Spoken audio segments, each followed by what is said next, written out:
आज क्या है, राहु का युग है। मतलब केमिकल हो गया, एडिक्शन हो गया।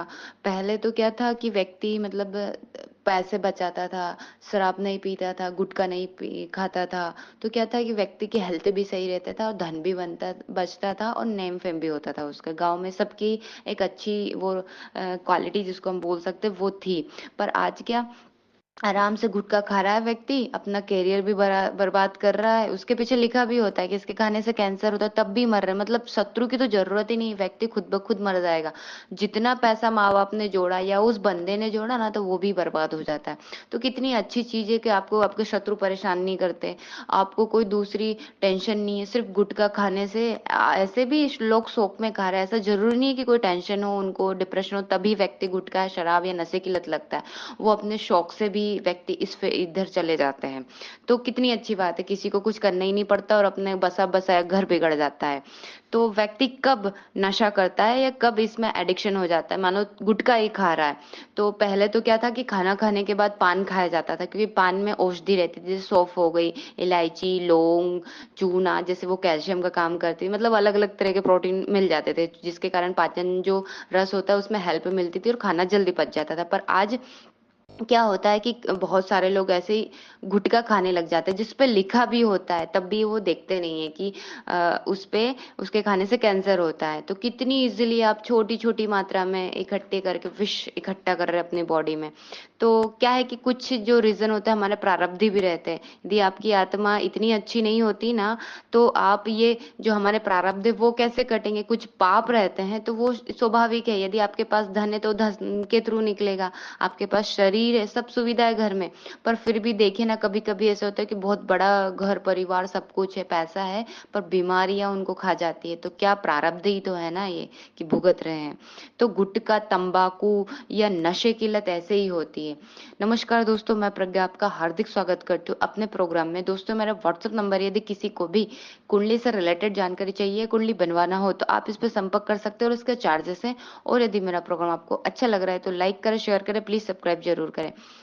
ये है कि कैसे बहुत सारे ऐसे लोग होते थे कि कैसे वो चले जाते हैं।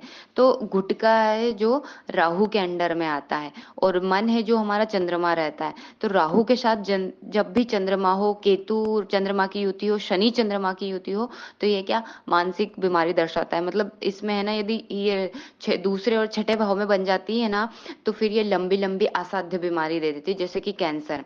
इसके बाद में हम देखें, जैसे सिगरेट के नशा या नशा कोई भी हो, व्यक्ति कब करता है, तो ये मन के कारण होता है। मन यानी चंद्रमा, चंद्रमा हमारा डैमेज हो जाता है, मन हमारा डैमेज होता है, तो व्यक्ति उस नुकसान की तरफ बढ़ जाता है। मतलब या तो खुद को नुकसान मिले या पैसे से नुकसान हो, कोई सा भी रीजन हो। तो जब हम देखते हैं तो जो कुंडली का दूसरा भाव होता है वो खाने पीने को दर्शाता है, और छठा भाव जो होता है वो जो पागलपन बोल सकते हैं, एडिक्शन बोल सकते हैं, लत बोल सकते हैं, वो होता है। जब भी दूसरे भाव का स्वामी छठे भाव में चला जाए या छठे भाव का स्वामी दूसरे भाव में चला जाए, तो व्यक्ति नशे की तरफ बढ़ जाता है।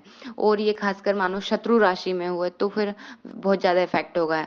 यहीं पे यदि सेकंड भाव में, दूसरे भाव में राहु केतु के साथ प्लेनेट हो, या छठे भाव में भी राहु केतु या शनि के साथ कोई प्लेनेट ये बैठे हो, तो फिर इनके साथ बड़ी बड़ी बीमारियां और लंबी लंबी बीमारियां आपको देखने की मिलेगी। मतलब जैसे लोग गुटखा काटते हैं, तो गुटखे से बहुत सारे लोगों को बहुत समय बाद गले से रिलेटेड कैंसर, मुंह से रिलेटेड कैंसर हो जाता है। जब भी छठे भाव का स्वामी कमजोर हो, राहु या केतु या शनि, इनमें से किसी के साथ भी हो, चाहे वो कुंडली में कहीं भी बैठ जाए, तो नुकसान उस भाव से रिलेटेड होगा ही। जैसे लग्न में बैठ जाए तो नेम फेम खराब हो जाएगा कि ये तो पीता है और पड़ा रहता है, नाली में पड़ा है, इज्जत गई उसकी। वैसे दूसरे देखे कि यदि चौथे घर में है, तो कभी कभी आपने देखा होगा कि प्रॉपर्टी बिक जाती है, भूमि बिक जाती है। मतलब कर्जा इतना हो जाता है, जैसे उन्होंने कुछ खाया पिया, स्वाभाविक है, और बड़ी बीमारियां हो गई, तो फिर ये प्रॉपर्टी बिक जाती है। पांचवें घर में हो तो बच्चों से दूर हो जाता है, अपने प्यार से दूर हो जाता है। इसके बाद हम देखें कि सातवें भाव में हो तो पत्नी मानो कई बार छोड़ के चली जाती है कि वो बहुत पीता था, उस टाइप से। आठवें भाव में हो तो आयु का नुकसान हो जाता है, मतलब एक समय बाद नशे के कारण व्यक्ति मर जाता है। इसके बाद हम देखें तो 12वें में हो तो हॉस्पिटल के चक्कर लगाना पड़ता है। अब कैंसर होगा तो स्वाभाविक है, बार-बार तो जाना ही पड़ेगा। 11वें भाव में हो तो धन धन का नुकसान हो जाता है, 10th भाव में हो तो जॉब। अब बार नशा करता है व्यक्ति जॉब जाएगा तो कब तक जाएगा? कभी न कभी वो वहाँ से निकाल ही देंगे, क्योंकि नशेड़ी को कोई नहीं रखता।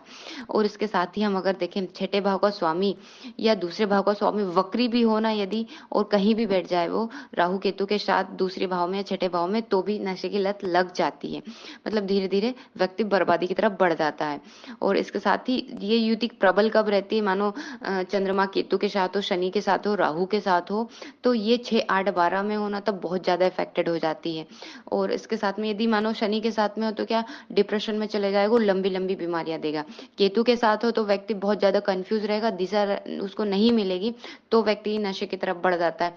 राहु एक पागलपन है, तो उसको सब नई-नई चीज़ें ट्राई करने का बहुत शौक होता है, एडिक्शन देता है वो, तो 6 या 12 में हो तो ज़्यादा खराब होती है। तो मेरा तो यही, ना खाए तो बहुत अच्छा, आपके पैसे बचाइए, आपका घर परिवार बचाइए, शत्रुओं की तो कोई कमी है नहीं वैसे। आप कर सकते हैं, आपको जो करना है, यदि छोड़ना है तो छोड़ सकते हैं, बहुत अच्छी बात है। धन्यवाद दोस्तों।